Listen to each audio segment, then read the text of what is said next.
Hello everyone, Karen with Conscious Cooking, and I am making a recipe today that is actually posted or pictured on my Facebook page. It's my cover photo, and I actually had a request for this recipe to be made, so I am honoring that request and I hope you enjoy it. I had to put my thinking cap on this one. I had made this recipe a long time ago and I had just taken a picture of it. And so I had to go back into my brain and try to remember how I made it. So I'm doing the best I can with that. So hopefully I remember everything I put in it. You know, I'm one of those cooks that just kind of throws things together every once in a while. So you never know. But this is how I'm making this version of my chicken recipe. Now, if you notice, I'm just taking my mushrooms and I'm just wiping them off. You never want to take your mushrooms and just run them under a running faucet with water. The reason being, mushrooms are very porous, and if you do that, when you go to cook them, they're going to release all that water that they soaked up from you washing them, and you're actually going to be steaming your mushrooms instead of actually browning them. So that's a good thing to remember is when you get your mushrooms and you're going to use them, just give them a good wipe. You know, sometimes they're just dirty from being grown in the ground and they don't really do a good job of washing them before they pack them. At least that's what I found. So you do need to clean them up. And so that's how I'm doing that here. And once again, I am making this for just myself for my lunch today. So I'm only going to be cooking one chicken breast. And so I'm going to be scaling down the recipes or the recipe today again just for one person. This is another one of those recipes that you can very easily double, triple for how many people you have in your household. So I'm going to use about these mushrooms, and again this is going to vary as to how big your mushrooms are. My mushrooms are pretty good size here. I'm going to grab a little smaller one here, and I am just going to use 4 mushrooms today. So kind of 4 bigger ones and then 1 smaller one is how I'm going to roll with those today. So just wipe those off and you'll be set to go. Also, when you cook up your mushrooms, I like to cut the stems off. You can use them, but I find sometimes they're a little bit tough and they're just not, dry. They're dried up and they're just not always real good. So I cut them up. Cut them closer to the mushroom head there. And I like to cut my mushrooms thick just because mushrooms do shrink when you cook them. So if you start cooking them and you cut them very thin, you're going to have a smaller version of your mushroom. So I like my mushrooms cooked to where I can really see what's in there. Okay. Another thing I want to show you, I'm just going to wipe this off here. Another thing I want to show you is how I chop up my onion. Now I have a half an onion here. I'm only going to probably be using a little bit of it. I'm not going to be using a lot of it. But what I'm going to be doing, and I don't know if you can see this. Sometimes this lighting in here is not the best, but we're going to hope for the best. I'm actually going to turn that light off overhead because I think everything is kind of, I can tell everything is kind of blending together. 1 minute. Okay, that's a little bit better. Now you have to contend with my overhead light shining in over my head, but that's okay. What I'm going to be doing is I'm just cutting my onion vertically down into strips. So as you can see, and I'm not going all the way down to the cutting board, and if you do, that's okay, but it's better if you don't. So I'm just cutting all the way vertically down my onion. I'm going to have to hold this together here. And then do it this way. This is a little bit tricky. Now, I want my onions a little bit chunkier, so what I'm going to do is I'm going to cut it horizontally in half. Now, if you wanted your onions smaller chunks, you could definitely cut 2 slits horizontally. And then also, depending how far you cut this way now is going to determine how big or small your onion dices are going to be. So you just do this, and I don't need a lot, so I'm going to stop right there because I don't need a lot of onion. It's just for me. So I'm going to use about 1/4 of a cup there, and you can see how nicely that just really dices up that onion. So that's just a fast, easy way to get your onion diced up. I'll throw the rest of this onion in the refrigerator and it will be used before we know it. Okay, and then we are going to be cutting our red pepper and our orange pepper. Now, when you cut your peppers off, the tops, don't throw this away. This is perfectly good. There is nothing wrong with that top of that pepper. Use all your ingredients up the best you can. And this is probably going to be just even enough for my recipe today. Oh, that onion was kind of strong. Kind of tearing up here. Okay, so we're gonna throw that. I have a pan over here. So I'm just throwing everything in the pan. Inside this pan, I have a little bit of avocado oil. Another very healthy oil that you can use. It's very high in good fats, very low in bad fats, and has a high heat index. So I like using that one. Once again, we're gonna put that to the side, and I'm just gonna use the top of this pepper. Now, if you were cooking for more than one person, you would more than likely use up more of your pepper, but it's just me today, so I'm going to just make it for myself. So I'm just going to chop this up. That's going to be about 1/4 of a cup of peppers, and then I'm going to take this over to the stove and I'm going to start cooking this up. Now, I'm going to bring you over, and I'm going to actually turn you off while I do that. Okay, so we are at the stove now, and I am just going to cook my vegetables up. Now, this is a lot of vegetables. This, I probably have more than what I need just for myself. But, you know, that's okay. Something like this can be made ahead of time, and then this would be awesome to use in the morning on top of your scrambled eggs.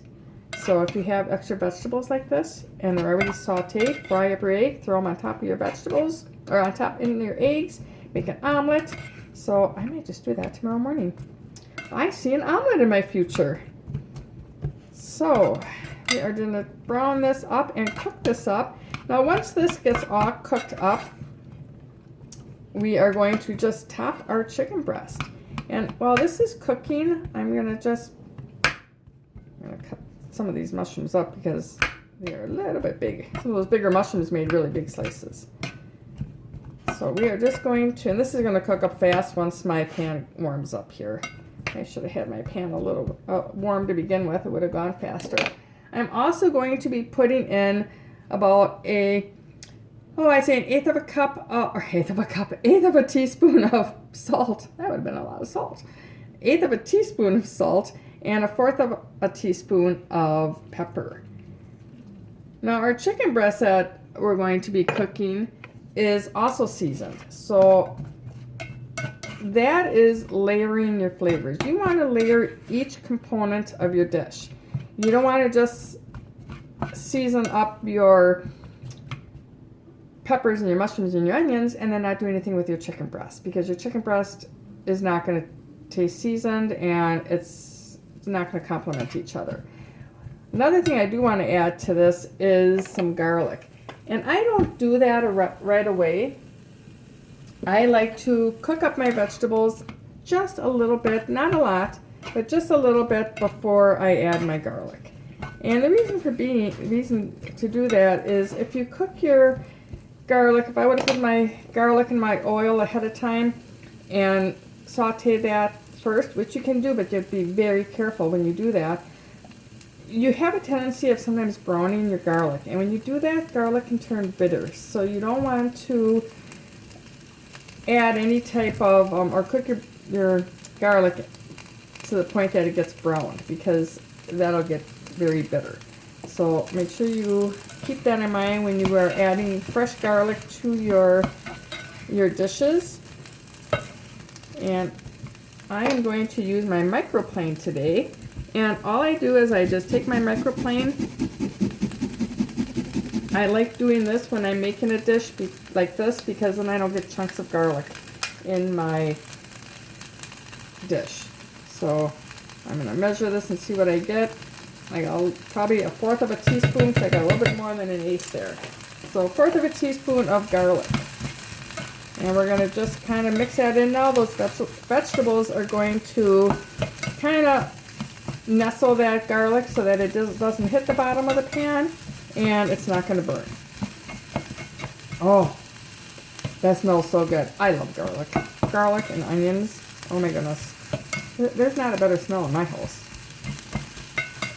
So we are going to, I'm going to turn this pan down just a tad. I have it at about a 4.5. My stove dial goes up to 10, so it's about a medium heat that I'm cooking these at. And you can kind of see how everything is starting to come together here. Okay, while these cook, I am going to show you something else that I like to do. And I'm going to bring my cutting board right over here because I think I can get it close enough where it's not going to really be disturbed by my peppers. Whew, I can really smell that garlic. Wow. Okay, I have basil here. Now basil, any of your fresh herbs, you do not want to add them at the beginning of your cooking. The reason being is when you do that, they actually can lose some of their flavor. So you really want to add those at the very last of your cooking, not in the beginning. So any of your fresh herbs, you want to make sure that you do that with. Now what I like to do with my basil, I have 2 basil leaves here. And what I like to do is I like to just roll them up. And then I slice them up. And you get nice little shreds when you do that. So you're not getting a big bite of basil. Basil can be a little bit of a stronger flavor herb. So you want to make sure that you are careful with that too. Oh, this is looking awesome. Okay, I'm going to throw that in. These vegetables only have about 2 or 3 more minutes to go. So that's going to be the perfect time to get those basil shreds added in. Adds a little bit of a pop of color there too, which I like, and a lot of flavor. All right, I'm going to turn this down low because that is actually right where I want it to be, I think. Maybe taking those off of the heat. All right, now we are going to be working with our chicken breast. And what I like to do is I like to cook my chicken breast in the oven, or my other favorite way of cooking my chicken breast is in my Instapot. I have an Instapot, and it is my favorite way of cooking chicken breasts. They come out so tender and so juicy. So if you have an Instapot, you can definitely cook your chicken breast in the Instapot. And you can season it with what I'm seasoning with it here too, and just make it right in your Instapot that way. I'm going to take these veggies off of the stove because they are done. Don't they look good? Yum. They smell delicious. Okay. Now you can make your own salad dressing if you like. I found a very healthy, clean version of Italian dressing, and this is by Primal Kitchen. It's their Italian seasoning, and it's actually made with avocado oil. So it's a very healthy oil, and it's got a lot of great seasonings in it. So I just kind of shake that up really good. So I make sure I get all those herbs that are in there. I take my brush, and I just season up my chicken breast. Now you want to really make sure you get all these herbs in there. But what I like about doing it this way is that oil is going to help to keep your skinless chicken breast moist. There's nothing worse than a dried out chicken breast.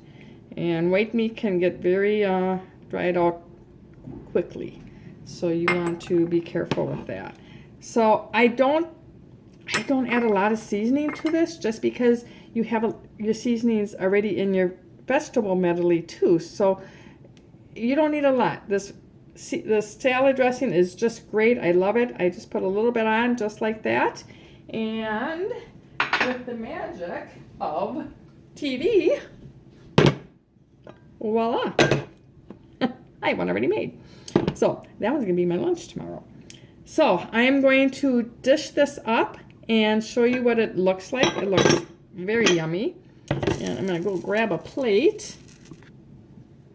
Okay, so we have our plate. I'm I'm going to take our chicken breast and put it on our plate. And then I'm going to scoop up our, I've got to grab a spoon, some of our vegetable medley. Now when I did this on the website, I kind of just piled everything on top and I made it look really pretty. But, you know, I do believe that you do eat with your eyes. If the food looks appealing, it's going to taste good. Doesn't that look good though? Yum. That is going to be an awesome dish. So there you go. I don't have a name for it. It's just my chicken Italiano is how I call it. And it's wonderful. I'm going to go enjoy my lunch and give this recipe a try. It's really good. I have another recipe that I am making for dinner tonight that I'm also going to be taping hopefully, and I hope maybe get that on the website tomorrow. So catch you later. If you enjoyed this recipe and you're watching me on my YouTube channel, please subscribe. It not only helps me, but it also helps you get notified when I have new recipes. And if you're watching this on my YouTube channel, I do have a Facebook page where I go into more a little bit depth. Underneath the videos or above the videos, I write out the recipe, and I also explain why I'm using the ingredients that I do use. So if you are interested in finding the exact recipe or seeing the exact recipe and why I use the ingredients that I use, I have that all on my Facebook page, Conscious Cooking with Karen. So 2 places you can find me. YouTube is my YouTube channel, and that's also Conscious Cooking with Karen, and my Facebook page. So have an amazing day. I hope everyone enjoys this meal, and I hope that the person that requested it enjoys it. Talk to you later. Bye-bye.